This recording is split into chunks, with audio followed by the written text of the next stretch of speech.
and we're headed off to the San Diego farm tour. And there's a group of about 64 people, and this is, I don't know, about 10 of us. We're all caravanning down to tour 5 different farms in San Diego, a vineyards, a berry farm, a flower farm, and a lavender farm. We're going to squeeze in there, and we're really excited, and Mikey and Josh are our videographers, so they're going to capture our day. And you're going to want to watch this when it's over because you're going to be going next year too. Have a great day.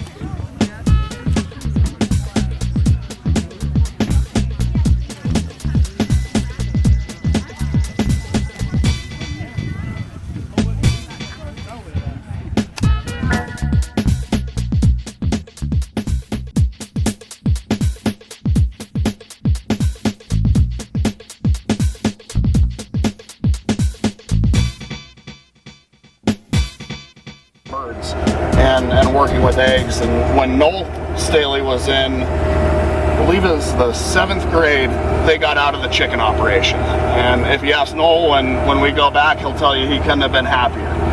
And they started focusing on citrus and avocados. And from what started as a small farmers market in 1984 has developed into what you see around you here, including a growth management company, nationwide sales, international sales. I shipped my first shipment of avocados to Dubai about 3 weeks ago. Wow. So that's a little bit of the history about us. You can find our products at Whole Foods, at Jimbo's Market, People's Co-op, Carter Seaside Market, if you guys are familiar with that, Boney's Market in Oceanside, and multiple places all across the country. You can also find it at Stehly Farms Market, which we just opened our first retail store today. 9 a.m. we opened our doors. Wow. Where's that? It's on Marina Boulevard, 5 South at SeaWorld Drive. If you go east instead of going west like you're going out to SeaWorld, we're right there on your left-hand side, about I'd say maybe 1/10 of a mile.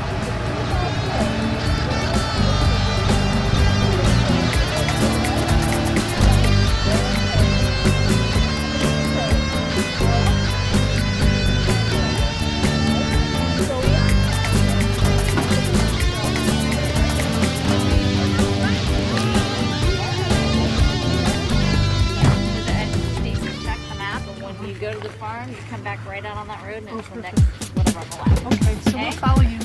All right.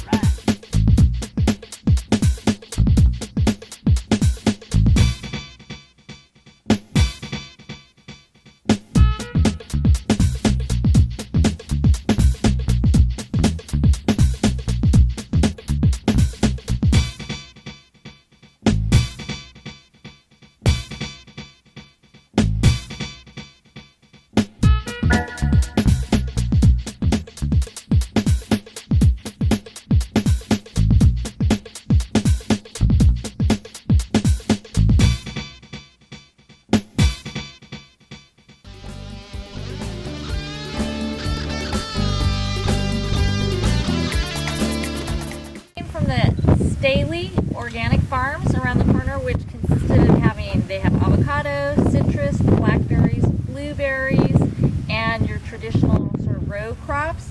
And one of the interesting orchards that they had was a dragon fruit orchard, which is a cactus in the cactus family. And what's really cool about it is when you plant it, within the first year you're going to get fruit. So, and it does well at the coast, but the main thing when you plant this baby is you want to make sure it has support, because it's not going to fruit unless it has support. So I think Trasition Laguna, yeah, once it has support, it's fruity. And I think Trasition Laguna should really look into growing some of this, because it's something that does well down at the coast. You're going to get fruit right away, so you get payoff right off the bat. And now Linda's going to talk about the next farm we're going on. Okay, and we are at the next farm already, and this is this beautiful garden area at the farm, and this is Sierra Pacific Farm, and it's a citrus and avocado farm. And so we're going to be taking a tour in a few minutes, and there we go. I haven't had the tour yet, so we don't have a lot more to say. But we will. We will. Yeah, hang on. I've never seen them, Better but chance in a supermarket. Or... right, because pretty much everything's a hass in the supermarket. What caused to be so popular? Just the Shelf life. shelf life, right? They don't get injured as easily, like when you're transporting them, like So that, Fuertes the and origin things is more too. with the growers rather than with the buyers of avocados, the purchasers? I mean, Supply and demand. yeah, we'll grow whatever people want to buy, and people want to buy hats, so that's what we grow. Yeah, I understand, but what came first? That's a very good It was question. easier to grow, you got more, they're bigger, et cetera, didn't bruise, so that's what we'll grow, and that's what we like to eat. I just was curious. That's a really good question. I'm not sure, but I think we used to have like the Fuertes and bacons, things like that before, and we cut those down because of those problems. So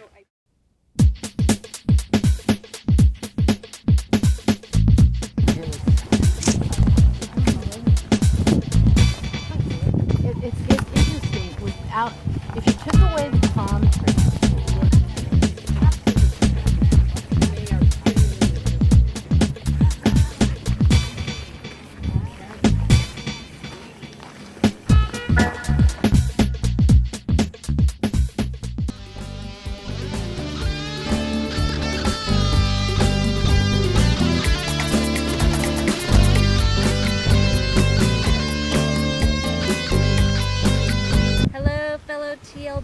we've actually taken a slight detour today on the San Diego farm tour, and we've stopped off at the Keys Creek Lavender Farm. Can you see this beautiful lavender? Oh my gosh, if you could smell it, you would just go crazy. It's so good, and so how could we miss this? So we've stopped off, we've hit the lavender farm, we've had lavender iced tea, lavender stones, we've washed up with some lavender soap, and now we're headed to the Accidental Winery for our picnic and tour of a winery. So stay tuned for the next stop.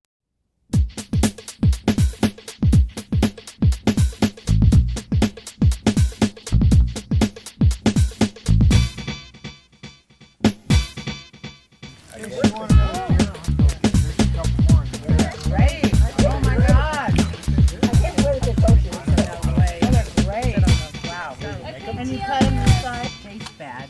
So, and so like I planted.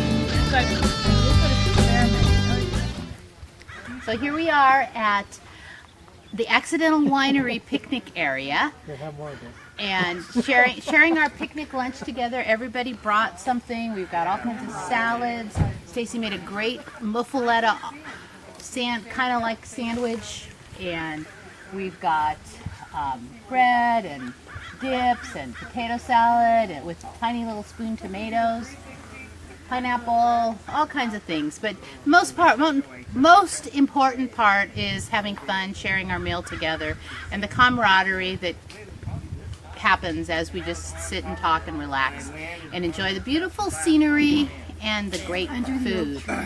Under the oak trees, yes, we're under these absolutely gorgeous oak trees. By a creek, I'm getting prompts from the peanut gallery on what I should be saying. And in the distance, we have a lovely plastic cow. The event would be complete without talking about the beef. Well, I know in Laguna, most of us are vegans or vegetarians, but you know what? You can eat beef. Just make sure that it's organic, that it's sustainable, grass-fed, and that they're treated well and without hormones or any antibiotics. So that's what it's really about. So with that, we're going to go on our wine tour at the Accidental Winery, and we'll get back to you. And that had set late. This is probably one of the earlier flowerings here. When you said the 5 that I'm like... Okay, 5 stems. This is 1, 2, 3. Oh, I 4, see. I 5. see. Off your main thing. Then you Okay, go- there we see go. how big they are, the nodules? Right here? Okay, so we And then just keep 2 off those. of each. Yeah. And then there's usually 10 per vine. Then by mid-July, okay, once the leaves start out, we do spray for powdery mildew. But this white you see on the vines is an organic clay material that we spray on the vines to keep a pest off called the sharpshooter. And the sharpshooter carries a disease, a viral disease called Pierce's disease, which has really been a real problem for, especially in Southern California. It has always been a problem here, but we've seemed to be able to control it now. And so that's the white you see on the vines. By mid-July, we're going to start to get color here. And from mid-July to the middle of August, these things are going to size up incredibly, and then the sugar's content starts picking up in the grapes. So in mid-August to about mid-September, we're testing the grapes almost every other day for sugar content. When the grapes get up to what we call bricks, 21 to 25 bricks. Bricks is a measurement of sugar. They use a refractometer in that, and they use it in all fruits. They use it in peaches, pears. They use it in oranges and that to determine how sweet the fruit is. And that's just the amount of sugar that's in the grapes. Once the grapes hit somewhere between 20 and 25 bricks, we harvest them. It's also a combination of getting the pH up. So we harvest once the pH, which is the acidity in the grape, is 3.2, and the bricks are 21 to 25 we pick. And we have a lot, and it's important as soon as it hits that to come in here and harvest. Fortunately, being in the avocado business, I have a lot of people that I can grab, and they come in here and we get it picked off probably within a day. We start at 8 o'clock in the morning, or excuse me, 6 o'clock in the morning. We try to get finished by noon. Wow. And so, as far as irrigation goes, we put about 4 gallons per week per vine on here. I can do. To tell you the difference between these and avocados, it takes this whole vineyard I grow for the same amount of water I put on 12 avocado trees in a year. And so it's a big difference. So grapes are becoming more and more popular in the county as the water costs get higher and higher. And so we'll probably be eventually in this area, because we have I do have a well that I do the corn and the lawns and that, but I can't use that type of water on the avocados or the grapes, and so we'll probably be pulling out some avocado trees and putting more grapes in as the marketing gets going. But then, we have areas that we do have wells that we can use, and so we're still farming a lot of acres of avocados. But do you ever thin the fruit? I don't. I mean, I might come through later on as it goes through veraison. We'll come in, and this one will not size up. So yes, we'll come in and take this out, but I don't do it early on in the season to really intensify it. It seems to we get enough sun here and everything. The sugar builds up real well, and so you said veraison. What is that term? Veraison is the coloring. Oh. Okay. When the grapes start to color, that's called veraison. Period. Now, do you only train one arm off of each? No, one goes that way on each vine. Right, but you don't go up on. No, when we prune it, this is all pruned down, and this upper wire is just to hold the weight of the vine up as it grows. And then we also put the netting up to keep the birds out. Yeah. So do you let this stuff keep going now, or are you going to trim this back? We will come in and probably do a little side pruning just to allow to get in here. There's no other reason for it. Many areas they'll keep them pruned off. Areas they don't get the sunlight that we do up here in Valley Center in the heat. They'll come back and cut them back so the sun gets to the grapes to help the coloring and the sugar. We don't have to do that down here. As a matter of fact, it's better to leave them on here to protect the grape because they do get sunburned. I've never seen bird netting on a vineyard. I know. Well, they do it. Normally, what you see bird netting is hanging right on the vine itself. Oh, that's it. And for me, it's a lot of work. And this netting gets caught in here. Oh, I know. So it's constantly tearing it out, and it tears up the netting. So that means you're replacing the netting every year. I can get 5 years out of this. Now, it isn't cheap to get it put up there, but nonetheless, I can do all my operations under here. Welcome to the Accidental Winery, and this is Trasition Laguna on our San Diego farm tour.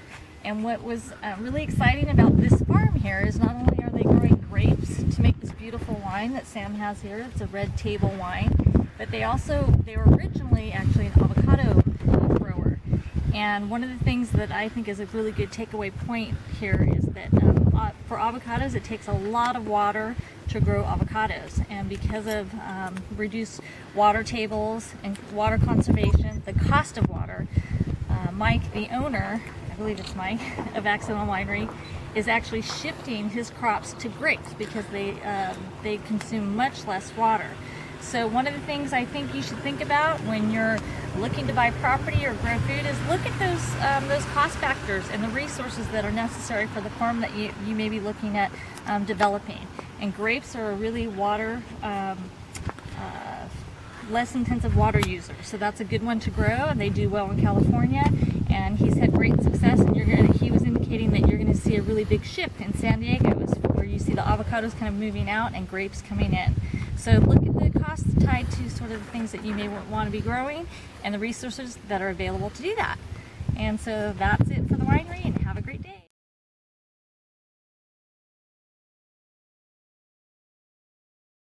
Hey, Trasition Laguna, this is our last stop. We came to the America Flower Farms, and they propagate seedlings essentially for the flowers that you find at Armstrong's.